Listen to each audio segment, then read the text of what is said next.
early, we went through a stretch where we couldn't seem to win here, and it felt like the wind was blowing out to right when we were pitching and blowing in from right when we were hitting. I just it was weird. I don't I don't think that was the reason we ended up with the record we have, but it's yeah, Chandler Simpson, Jake Mangum, this park isn't like they're built for bigger parks, right? When you put the ball in play, when you have speed, those are players that playing in a place like this, they're not that sensitive to it. Pitchers that pitch with power and pitch up, yeah, you just run the risk of getting bit a little bit more. And we did give up a few more homers than we would have liked, but that wasn't all at home. But um, it's as much just the familiarity. You're visiting. You're renting.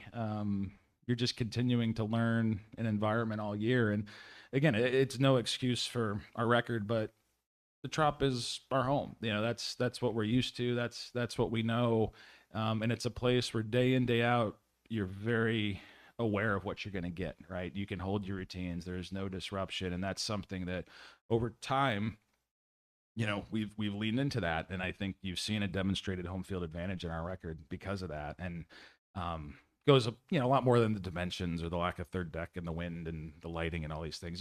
It's home, and there's something to be said for playing at your true home.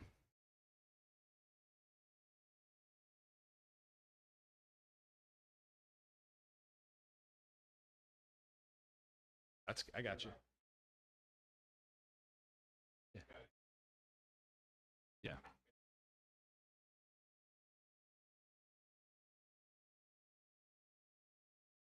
Yeah. Yeah. I remember talking last year on option decisions, and um, like we made a few trades at the deadline. Um, those are two players or three players with Taylor. Um, they're still here, and so in that sense, I think that's indicative of kind of where we are. But that's we got to get into a greater understanding, kind of to John, to your point. I think we expect to be a competitive team next year. How do we improve ourselves? What kind of money is required? How you need to allocate it will be a consideration as we get in the winter and find the right mix. But um, Pete and Brandon focusing on them because Taylor's still in the arbitration process, depending, regardless of the option decision there. Um, those are two players that have meant a lot to our organization. We appreciate them both greatly, and going to go in this winter and just see how we can best configure this thing to win more baseball games next year. But nothing. I mean, like I said, we didn't move them at the deadline, and usually that's a pretty good sign of how we feel about them. The great philosopher. First time for everything. Yeah.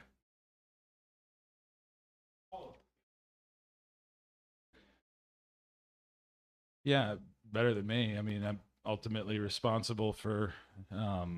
We have a great working relationship, and there's a lot of we here. But when you're making roster decisions, that's ultimately on me. And last 12 months or so, some of the decisions we made haven't worked out the way we wanted them to, and that's on me. So I definitely would beat myself up a heck of a lot more than I would him. He's this year was hard, but everyone has their hard, and it's our job to build rosters. I talk about the bullpen and that stuff.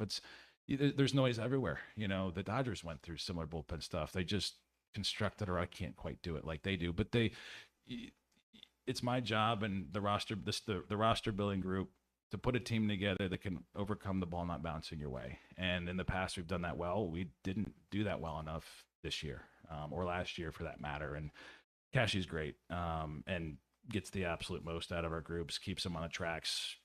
I didn't hear one player make an excuse about being here. I didn't hear one player complain about being here.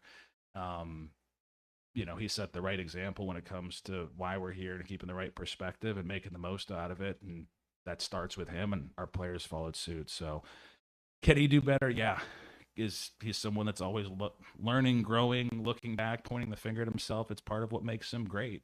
Um, but he he's wonderful, and I deserve a lot more of the blame for where we are right now. Marilyn Parker, News Channel 8. A minute ago, you had just talked about how, the Trop is the home, obviously. And obviously, finding a home is a big part of what's coming ahead for you guys. So, what can you specifically ask for? What do you specifically need, desire, want from this new ownership group to get the franchise to where you believe it can be? Oh man, can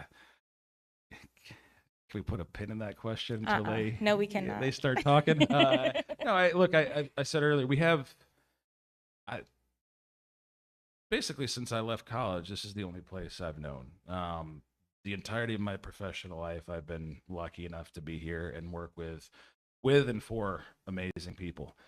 As far as I'm concerned, as long as that is able to continue, we'll figure this out. I genuinely believe that there's, you know, my job in the baseball operations department is to win baseball games. And, for as long as I've been here, I've never talked the money and this and that. We're a lower revenue team. That is by definition a lower revenue team. That is what we are. But I don't ever speak to that because we can win and we can figure out a way to do it. And it's because of the people. And by all accounts, Patrick and the group coming in, they care about people and they recognize the people and the quality that are here. Can we do better? Yes. Are $300 million, does it make your job a little easier? Do you have a little more margin for it? Yeah. But there's a team that's also not playing right now that had that. So it's a lot more than that. And as long as there's alignment, and there's good people, we can figure this out. And by all accounts, that's there. And whatever path that takes, you'll be more than honored to take the ride with them and figure out a way to win a championship. Yeah. Passing a couple Yeah. of different times today. Um, Obviously, Jake and Chandler got a lot of time out of necessity, but they're Yeah. very similar players. Two-part question for you: when you need more power production from the outfield, how much does it help that you get so much power from the infield spots where that will help with your decision making? And two, can you see going forward the two of them playing together as much as they did this year or not? Yeah. Look, I mean, it's fun. There's times this year, June in particular, where those two seem to be hitting back to back a lot, and they're just putting the ball in play, and they're combining the hit balls like a total of 50 feet, and they're both on base, and it's a lot of fun to watch them. Is the room for both of them in the same lineup? Yeah, and to what you said, like you can't look at any part of a roster in isolation. It's all about just kind of how it fits together, how different units complement one another. We did get a lot of power from our infield DH configuration this year. Seems likely that we'll continue that next year. I think the big thing is, and it's both sides of the ball. We got to figure out the outfield group. It might be that we go more in a direction of our outfield becomes a source of extreme contact, of foot speed, that kind of disruption, so that you're facing somebody that has a nose for strikeouts. Those guys can kind of do the work that night, and vice versa. Really, they can work. We need to make sure.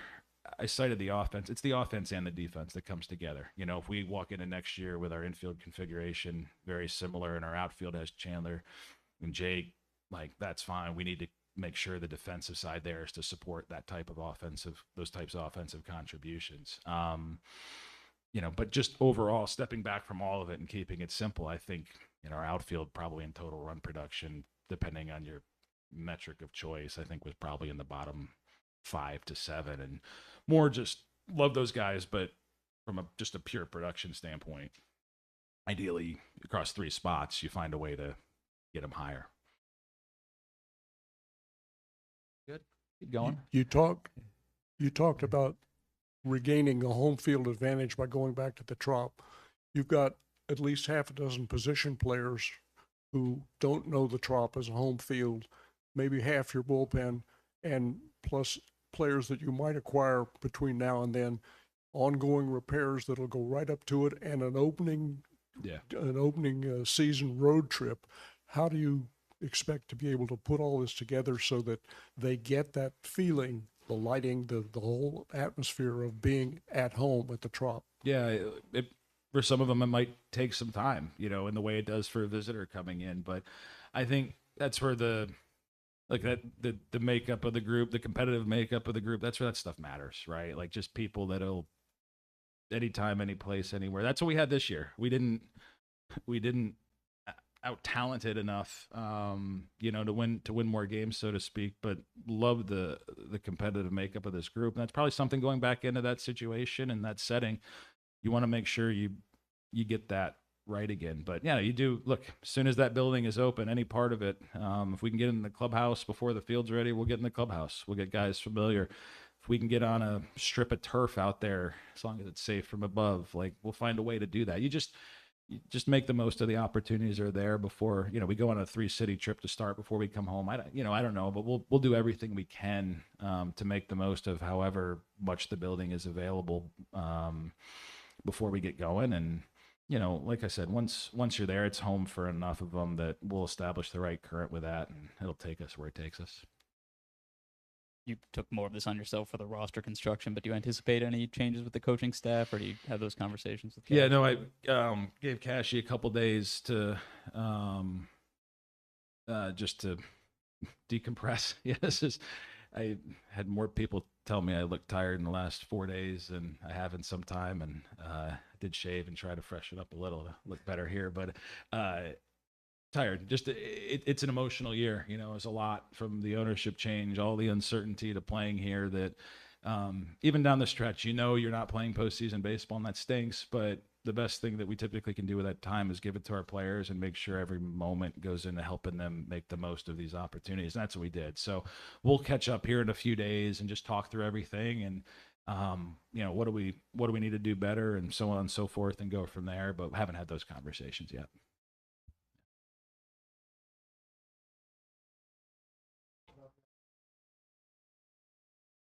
Yeah.